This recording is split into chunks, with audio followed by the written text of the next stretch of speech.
Environment appraisal देखिए environment का मतलब होता है कंडीशंस और surrounding in which humans animal and plant live and work. यानी कि हमारे आसपास की जो सराउंडिंग है, हमारे आसपास के जो दूसरे लोग हैं, जो दूसरे प्लांट हैं, एनिमल हैं, वो जो हमारे साथ रह रहे हैं, वही हमारे सराउंडिंग में आते हैं, उन्हीं को हम अपना इन्वायरमेंट कहते हैं। और ये इन्वायरमेंट कहीं ना कहीं डायरेक्टली इनडायरेक्टली हमें अफेक्ट करते हैं, हमें हमारे ऊपर असर डालते हैं। इनकी वजह से जो है हमारे ऊपर असर होता है, फिर हमारी जो एक्टिविटीज होती हैं इन पे डिपेंड करती हैं।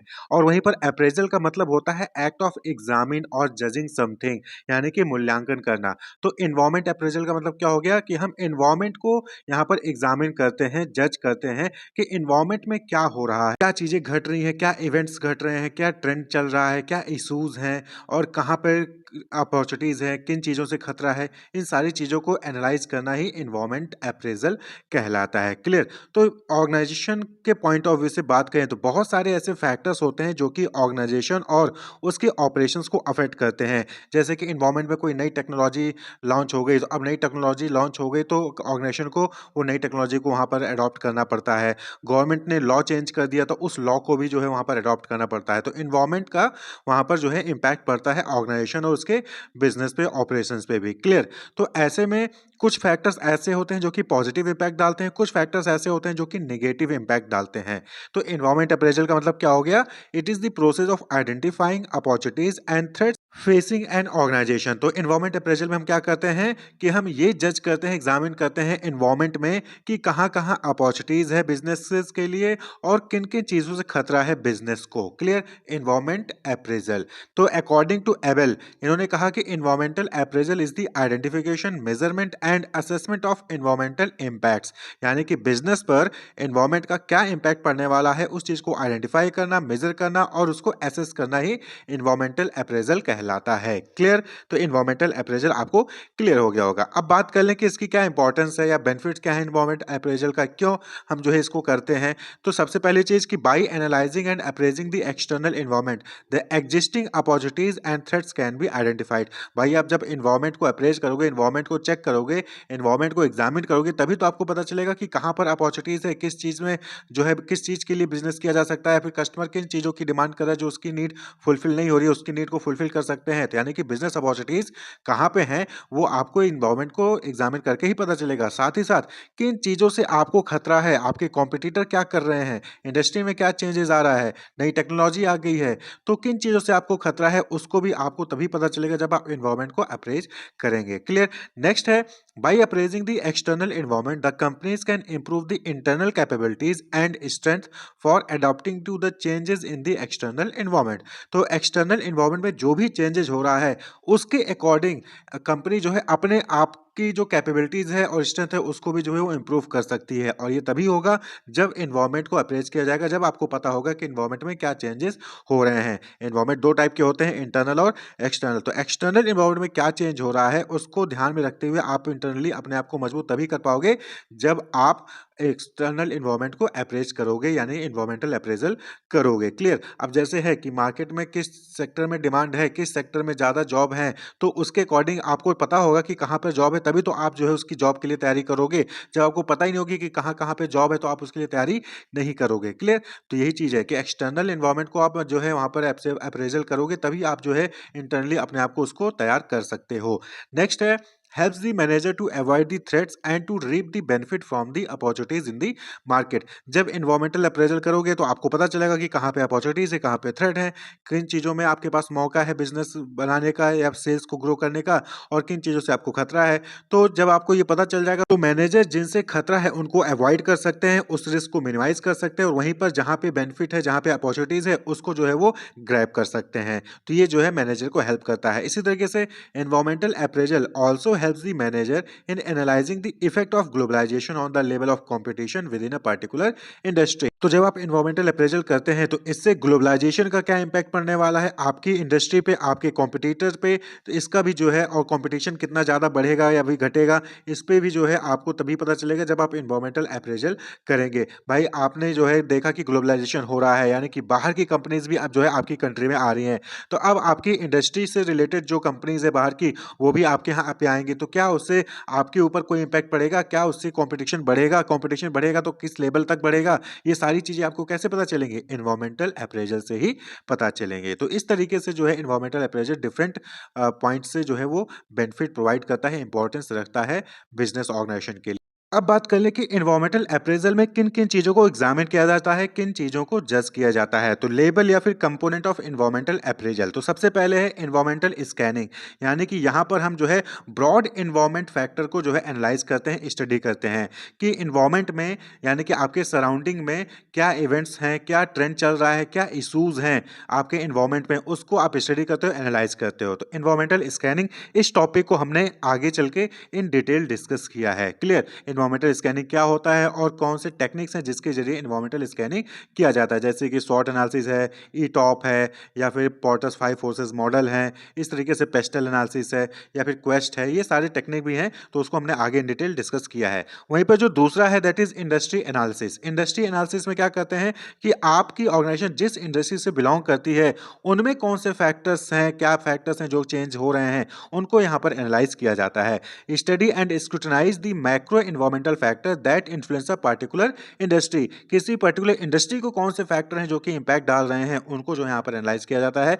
Various environmental forces to be studied in the industry analysis are the bargaining power of buyer and supplier, position of business and competitor and threat of new entrant as well as substitute within the industry। तो industry analysis हो रहा है, यानी कि industry में क्या changes है, क्या फैक्टर्स हैं जो कि इंपैक्ट डाल रहे हैं इन्वायरमेंट के। क्लियर? तो यहाँ पर देखा जाता है कि बायर की बार्गेनिंग पावर कैसी है, घट रही है कि बढ़ रही है, सप्लायर्स घट रहे हैं कि बढ़ रहे हैं, बिजनेस जो कॉम्पिटिटर्स हैं उनकी पोजीशन क्या है आपके कंपैरिजन में, आपकी इंडस्ट्री में नए कस्टमर्स आ रहे हैं कि नहीं आ रहे हैं, या फिर नए कंपनी जो है ओपन हो रही है कि नहीं हो रही हैं, सब्स्टिट्यूट्स आपके प्रोडक्ट के लिए कितने अवेलेबल हैं।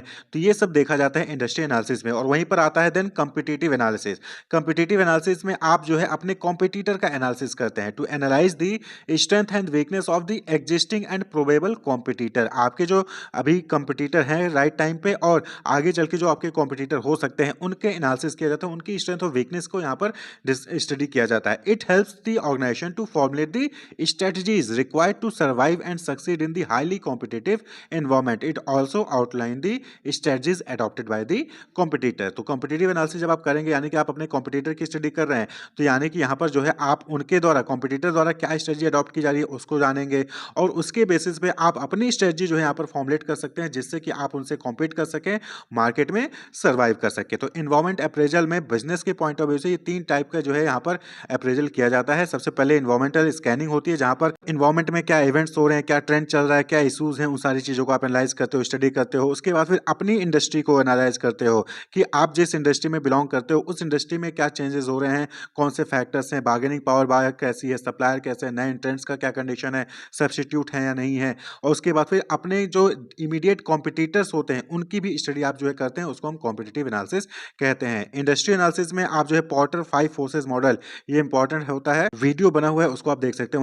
तो अब बात कर लें कि प्रोसेस क्या है एनवायरमेंटल अप्रेजल का। तो यहाँ पर स्टेप्स जो अभी आपने देखे वही सेम स्टेप्स यहाँ पर भी आ जाएंगे कि सबसे पहले आपको नेचर ऑफ एनवायरमेंट को समझना है, understanding the nature of environment, यानी कि एनवायरमेंट स्टेबल है या डायनेमिक है, ये एनवायरमेंटल चेंज हो रहा है वो किस तरीके से चेंज हो रहा है, क्या ये एनवायरमेंटल चेंज आइडेंटिफिएबल है, यानी कि एनवायरमेंट में जो भी चेंज हो रहा है उसको आप आइडेंटिफाई कर पा रहे हो कि नहीं कर पा रहे हो। तो ये नेचर ऑफ एनवायरमेंट को आप समझिए। उसके बाद analyse the past influences of environmental factor, यानी कि बिजनेस ऑर्गेनाइजेशन पर पहले जो एनवायरमेंटल फैक्टर थे उनका क्या इन्फ्लुएंस था, उनका क्या इंपैक्ट था आपके ऑर्गेनाइजेशन पे, उसको एनालाइज करिए।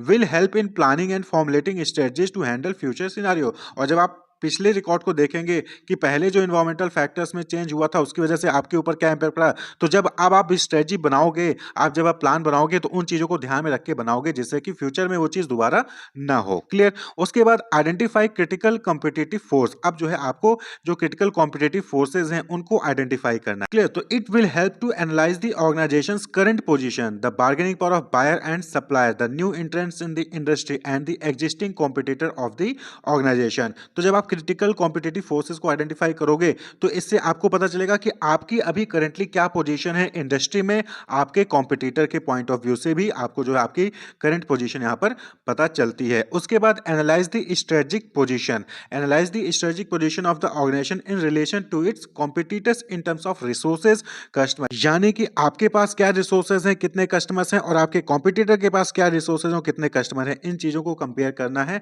तब आप जो है अपनी पोजीशन को आप समझ पाएंगे कि आप अपने कॉम्पिटिटर के कंपैरिजन में आप कहां पर खड़े हैं, आप कहां पर बिलोंग करते हैं। नेक्स्ट है identify the opportunities and threat, यानी कि जब आपने एनवायरनमेंट को समझ लिया, आपने जो है पास्ट परफॉर्मेंस को देख लिया, पास्ट इन्फ्लुएंसेस को देख लिया एनवायरनमेंट फैक्टर का, आपने इंडस्ट्री को एनालाइज कर लिया, आपने कॉम्पिटिटर के पॉइंट ऑफ व्यू से ही एनालाइज कर लिया, और अब आता है identify the opportunities and threat, यानी कि अब जो है आपको एनवायरनमेंट में कहां पर अपॉर्चुनिटीज है, कहां पर थ्रेट है, आप आसानी से आइडेंटिफाई कर सकते हैं। भाई आपने एनवायरनमेंट को स्टडी कर लिया, आपने इंडस्ट्री को स्टडी कर लिया, आपने कंपटीशन को भी, अपने कॉम्पिटिटर को भी स्टडी कर लिया, तो अब आप जो है जब तीनों स्टडी कर लिए तो अब आपको पता चल जाएगा ना कि कहां पर खतरा है, किन चीजों से खतरा है और कहां पर अपॉर्चुनिटी है, कहां पर जो है आपके पास मौका है कि आप उसको ग्रैब करके अपना बिजनेस ग्रो कर सकते हैं। तो उसके बेसिस पे formulate efficient strategies to reap the benefit from the opportunities so that the threats can be neutralise. तो जब आपको पता चल गया है कि कहां अपॉर्चुनिटीज हैं, कहां पर थ्रेट है, तो अब जो है आप स्ट्रेटजी बनाइए और अपॉर्चुनिटी को ग्रैब करिए और अपने जो भी थ्रेट्स हैं उनको न्यूट्रलाइज करिए। The selection of strategy and effective utilisation of selected resources in an effective manner will depend on this stage, यानी कि आपने अपॉर्चुनिटीज को सही से आइडेंटिफाई किया है कि नहीं किया है, थ्रेट्स को सही से आइडेंटिफाई किया है कि नहीं किया है, इस पे जो है आपकी स्ट्रेटजी डिपेंड करेगी। क्योंकि आपने जो भी अपॉर्चुनिटीज फाइंड आउट की होगी, थ्रेट्स को फाइंड आउट किया होगा, उन्हीं के बेसिस पे आपकी स्ट्रेटजी डेवलप की जाएगी और उसी के बेसिस पे आपके जो रिसोर्सेज हैं उनको यूटिलाइज किया जाएगा बिजनेस को रन करने के लिए।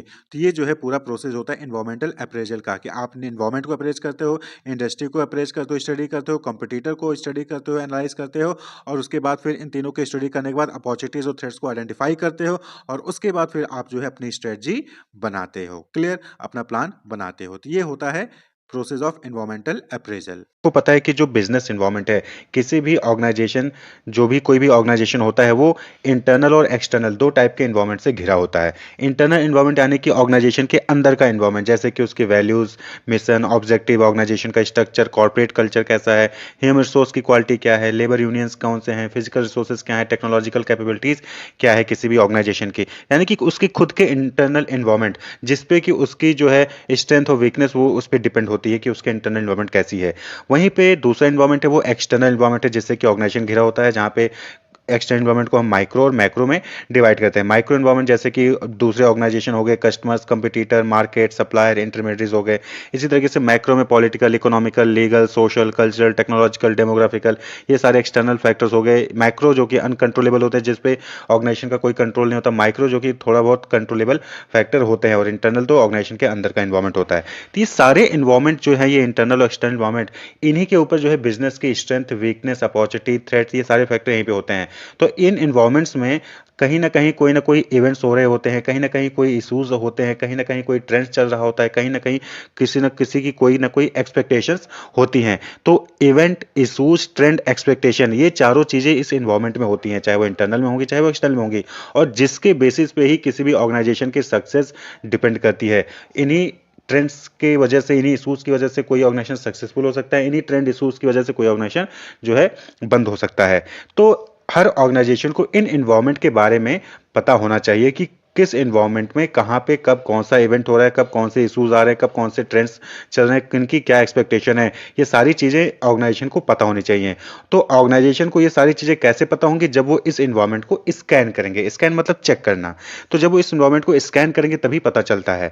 तो उसी को क्या कहते हैं? इन्वायरमेंटल स्कैनिंग कहते हैं। तो इस इन्वायरमेंटल स्कैनिंग क्या हो गया? Is the process of gathering information about events and their relationship with an organisation's internal and external environment. तो इन्वायरमेंटल स्कैनिंग क्या हो गया? ये चेक करने का प्रोसेस हो गया जहां पे हम इंफॉर्मेशन गैदर करते हैं, जो भी इवेंट्स हो रहे होते हैं इन्वायरमेंट में, चाहे वो इंटरनल हो चाहे एक्सटर्नल इन्वायरमेंट हो, वहां पे जो भी इवेंट्स हो रहे होते हैं, जो भी इश्यूज होती है, जो भी ट्रेंड्स चल रहे होते हैं, जो भी एक्सपेक्टेशंस होती हैं, उसको इंफॉर्मेशन उसके रिगार्डिंग गैदर करते हैं और उसका रिलेशनशिप जो है ऑर्गेनाइजेशंस के इंटरनल और एक्सटर्नल इन्वायरमेंट से हम सेलेक्ट देखते हैं कि क्या इफेक्ट पड़ रहा है उसका। तो इंटरनल वो इन्वायरमेंटल स्कैनिंग कहलाता है। The basic purpose of environmental scanning is to help the management determine the future direction of an organisation.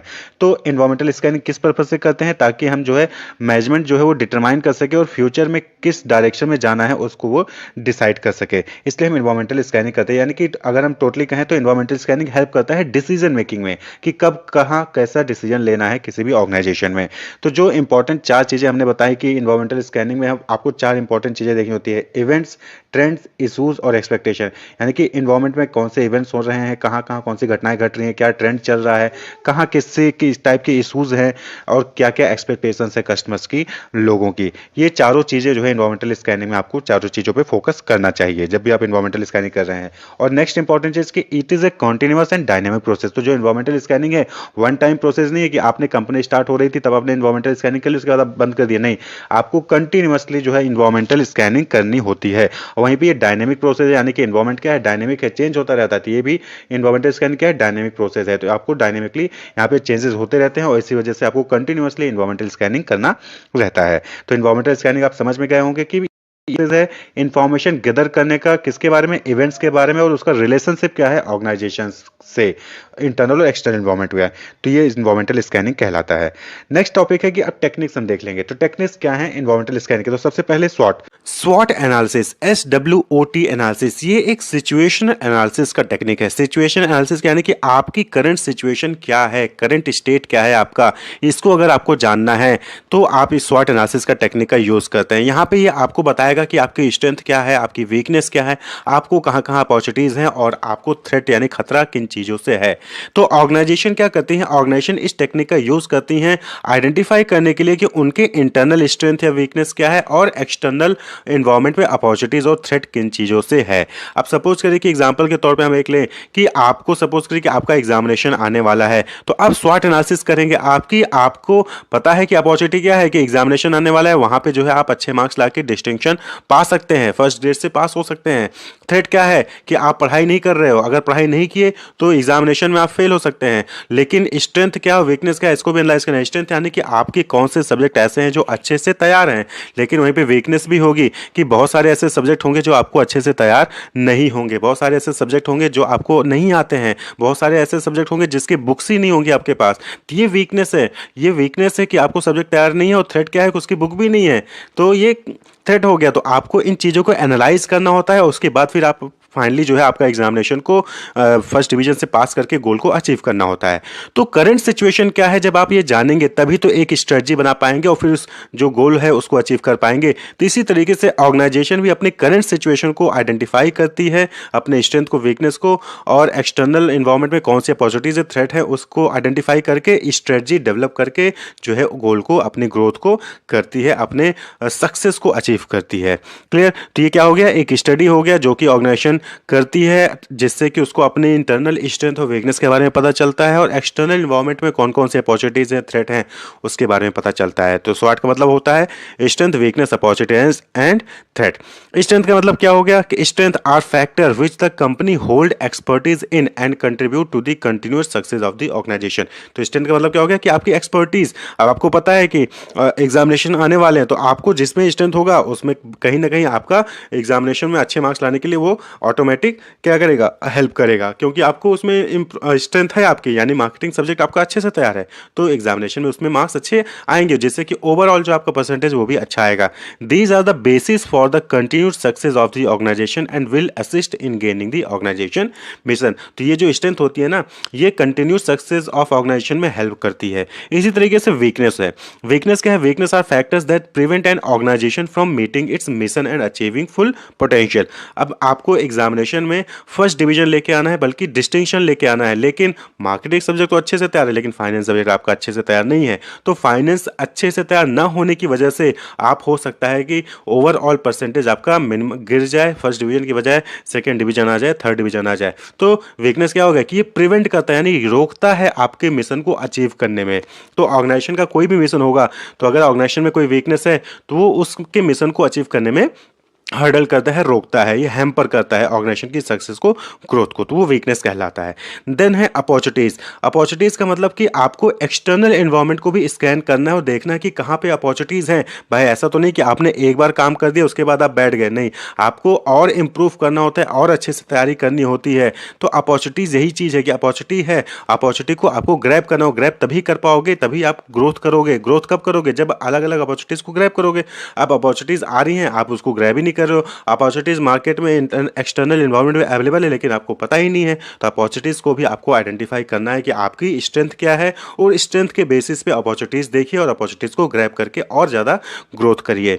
और नेक्स्ट है थ्रेट। थ्रेट का मतलब खतरा, किन चीज़ों से खतरा है, तो ऑर्गेनाइजेशन को ये भी देखना चाहिए तो किन चीज़ों से खतरा है। आप सपोज करें कि आपके पास पुरानी मशीन आप लेके जो है प्रोडक्शन कर रहे हैं और सामने कंपटीटर आया, वही प्रोडक्ट लॉन्च कर दिया और उसी प्रोडक्ट को न्यू टेक्नोलॉजी से डेवलप करा और कम प्राइस में मार्केट में लॉन्च कर देती है। थ्रेट है, तो आपको इन चीज़ों को भी ऑब्जर्व करना है कि किन किन लोगों से आपको खतरा है, और जो है उसके अकॉर्डिंग आपको अपनी स्ट्रेटजी बना के उस थ्रेट्स को भी डील करना होता है। तो नॉर्मली क्या करते हैं हम, स्ट्रेंथ को एज इट इज़ मेंटेन रखते हैं, वीकनेस को रिमूव करते हैं, वीकनेस जो भी है उसको हटाते हैं, और अपॉर्चुनिटीज़ को इन्वायरमेंट में पता करके उसको ग्रैब करते हैं, और थ्रेट्स यानी खतरे को हम रिमूव करते हैं, मिनिमाइज करते हैं।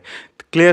तो ये स्ट्रेंथ, वीकनेस, अपॉर्चुनिटी, थ्रेट हो गए। आप सपोज करिए कि इसमें क्वेश्चन हम एनालिसिस कैसे कर रहे हैं, एनालिसिस कर रहे हैं ना हम, कि हमें जानना है कि हमारी स्ट्रेंथ क्या है, तो आप अपने आप से क्वेश्चन पूछिए। अब स्ट्रेंथ के जानना है तो स्ट्रेंथ के लिए आप क्वेश्चन पूछ सकते हो, what do you do well, आप सबसे अच्छा काम क्या करते हो।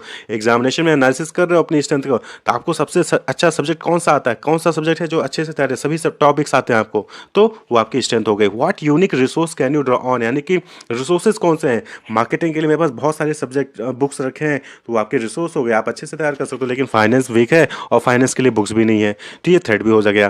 ठीक है, तो इस तरीके से आप जो है एनालिसिस कर सकते हो। What do other see as your strength, सामने वाले जो अदर आपके दोस्त होंगे, फैमिली फ्रेंड्स होंगे, फैमिली है, वो आपके अंदर क्या देखते हैं कि तुम्हारा कौन सा सब्जेक्ट अच्छे से तैयार है, तो उनसे भी आपको सजेशन मिल जाता है कि हाँ ये मेरी स्ट्रेंथ होगी। इसी तरीके वीकनेस से भी, व्हाट कुड यू इम्प्रूव, आपको देखना है कि क्या आप इम्प्रूव करना है आपको, आप उस पर फोकस करिए। Where do you have fewer resources than other, यानी कि सामने वाले के पास फाइनेंस की बहुत सारी बुक है लेकिन आपके पास फाइनेंस की बुक ही नहीं है, तो कहीं ना कहीं आपकी वो वीकनेस है। यानी कि सामने वाले के पास रिसोर्सेज हैं, कंपटीटर के पास रिसोर्सेज हैं लेकिन आपके पास रिसोर्स नहीं है, तो ये आपकी वीकनेस है।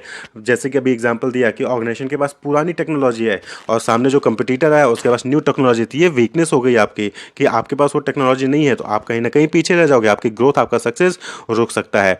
What other likely to see as weakness, दूसरे लोग आपके अंदर क्या वीकनेस देख रहे हैं इसको भी जानिए, इससे आपकी वीकनेस पता चलेगी और आप उसको मिनिमाइज कर सकते हैं। देन अपॉर्चुनिटीज, तो इसको भी पूछिए what opportunities are open to you. अब ये कैसे पता चलेगा, एक्सटर्नल एनवायरनमेंट को स्कैन करके, एनवायरमेंटल स्कैनिंग टॉपिक पढ़ी आपने, तो जब आप एक्सटर्नल एनवायरनमेंट को स्कैन करेंगे तो आपको पता चलेगा कि कहाँ कहाँ अपॉर्चुनिटीज़ है। अब आपको चेस अच्छे से खिलाता है, चेस खेलना, आपको चेस में कोई हरा नहीं सकता, ये आपकी स्ट्रेंथ है। लेकिन आप टूर्नामेंट होते हैं डिफरेंट डिफरेंट, तो कब कहाँ कैसे टूर्नामेंट हो रही है आपको इसके बारे में पता ही नहीं, तो आप क्या चेस खेल के कितना भी अच्छा खेल लो किसी को पता ही नहीं चलेगा। तो अपॉर्चुनिटीज़ को ग्रैब करना जरूरी है। What trend could you take advantage of, कौन से ट्रेंड चल रहे हैं मार्केट में जिसका आप एडवांटेज ले सकते हो। Clear? How can U turn your strength into opportunities, अपने स्ट्रेंथ को अपॉर्चुनिटीज में कैसे बदल सकते हो, इसको भी आपको एनालाइज करना होगा। एनालाइज करके स्ट्रेटजी बना के उसको ग्रैब करना होगा। और next and last that is threat. Threat यानी what threat could harm you, कौन से लोग हैं जो आपको नुकसान पहुंचा सकते हैं, आपके गोल को अचीव करने के लिए कौन से लोग हैं जो हर्डल कर सकते हैं, आप उनको पहचानिए और उनको रोकिए। What is your competition doing, आपका कंपटीशन यानी कि आपका कंपटीटर क्या कर रहा है उसको देखिए, समझिए कि कंपटीटर क्या कर रहा है। What threat do your weakness expose you to, यानी कि कौन से खतरे हैं।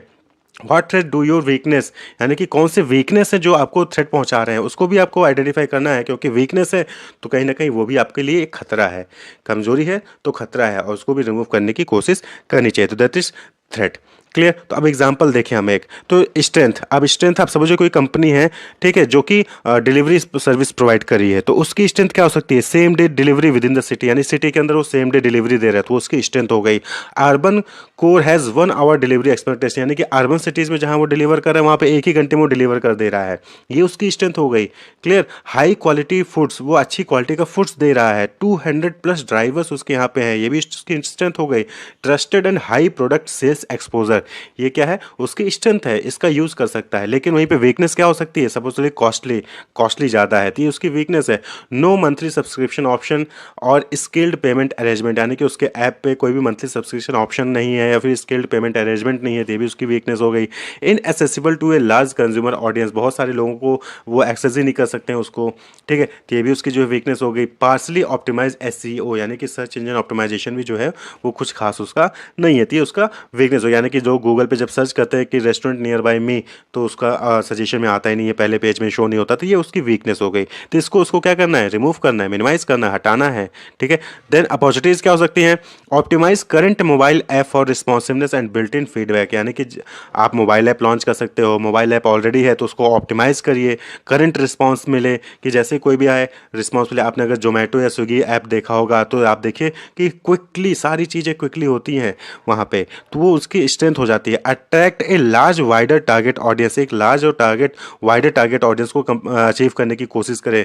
ऐसा नहीं कि आपने खोल दिया लेकिन आप कुछ ही लोगों को डील कर रहे हैं, आपका जो रेंज है वो बड़ा होना चाहिए। SEO focus can help drive a great amount of traffic and improve online product sales ranking. तो एसईओ यानी कि सर्च इंजन ऑप्टिमाइजेशन आप जब करेंगे, आपकी उसकी रैंकिंग अच्छी होगी, तो बट ऑब्वियस बात है कि ज़्यादा से ज़्यादा ट्रैफिक भी आपके पास आएगा, तो उसको भी आपको इंप्रूव करवा सकते हैं। तो ये अपॉर्चुनिटी है, एसईओ इंप्रूव करेंगे सेल्स बढ़ेगा।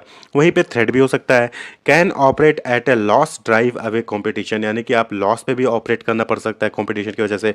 Costly state laws to oversee grocery delivery and accountability under review and evolution, यानी कि स्टेट लॉस की वजह से कॉस्टली भी आपके लिए वो चीज़ें पड़ सकती हैं। तो ये भी थ्रेड्स हैं, तो उसको भी आपको किस तरीके से डील करना है वो आपको देखना होगा, स्ट्रेटजी उसके लिए बनानी होगी। तो अगर देखा जाए तो इसके एडवांटेज क्या हो गया कि कंसोलिडेट स्ट्रेंथ, यानी कि आपके स्ट्रेंथ को कंसोलिडेट करता है, सारी सभी स्ट्रेंथ को। मिनिमाइज वीकनेस, वीकनेस को मिनिमाइज करने में हेल्प करता है। जब एनालाइज करेंगे वीकनेस पता चलेगा तभी तो आप मिनिमाइज कर पाएंगे। हेल्प टू ग्रैब अपॉर्चुनिटीज जो भी है इन्वायरमेंट में उसको एनालाइज करके आप उसको ग्रैब करने में हेल्प करता है। मिनिमाइज थ्रेट को मिनिमाइज करता है। फैसिलिटेट्स प्लानिंग, बट ऑब्वियस होता है कि आपको आगे चल के कैसे प्लान करना है उसमें हेल्प करेगा।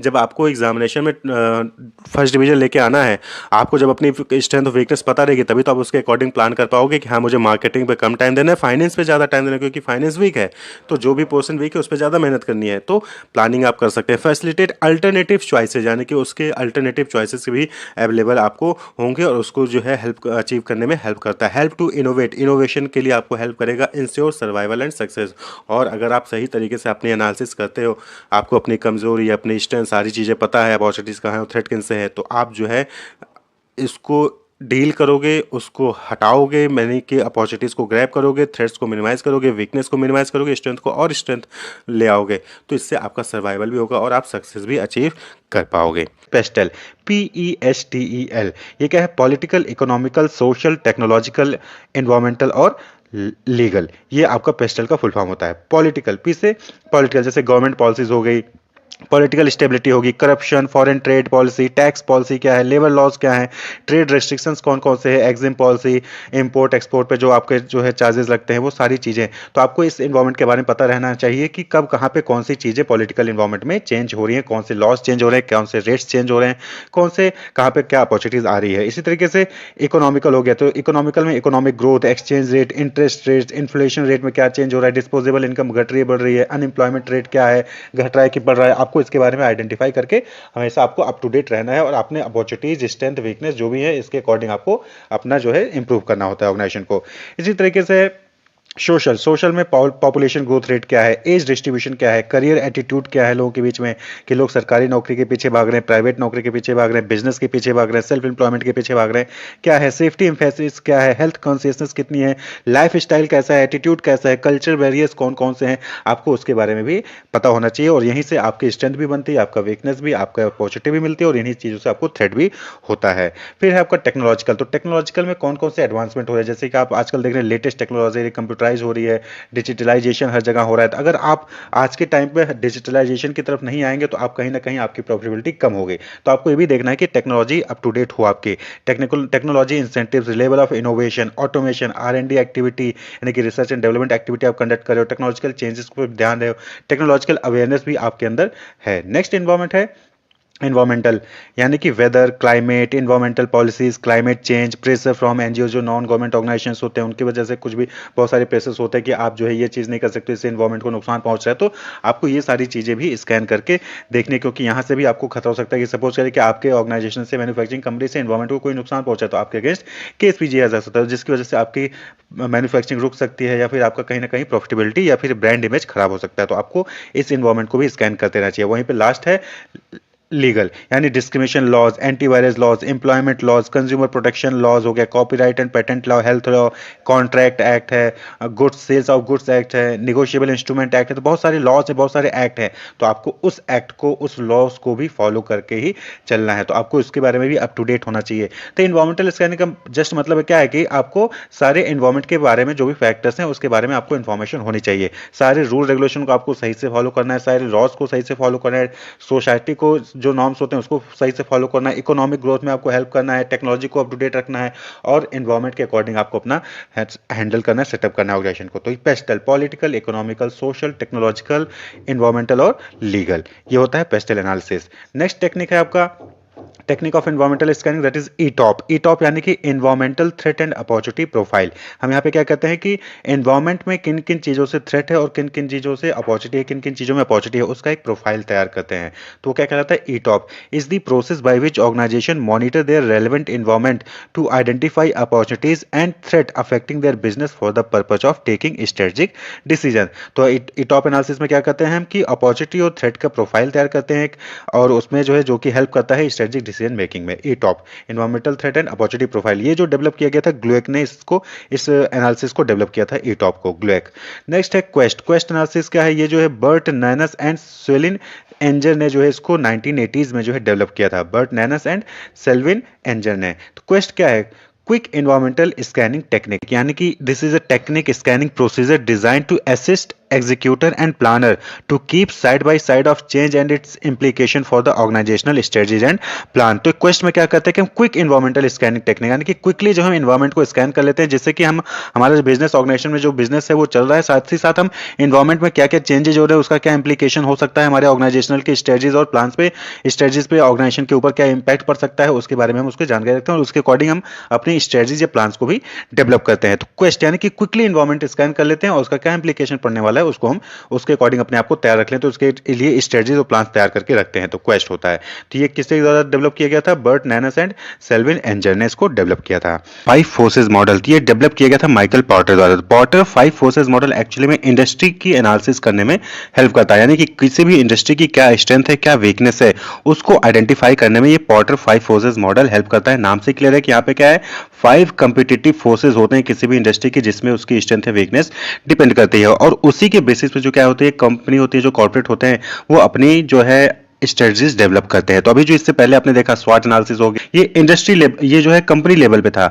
ये जो माइकल पॉर्टर 5 फोर्सेस मॉडल है, ये क्या है, ये इंडस्ट्री लेवल पे है। तो 5 इंपॉर्टेंट फोर्सेज होते हैं किसी भी इंडस्ट्री में। Porter 5 forces is a model that identify and analyse 5 competitive forces that shape every industry.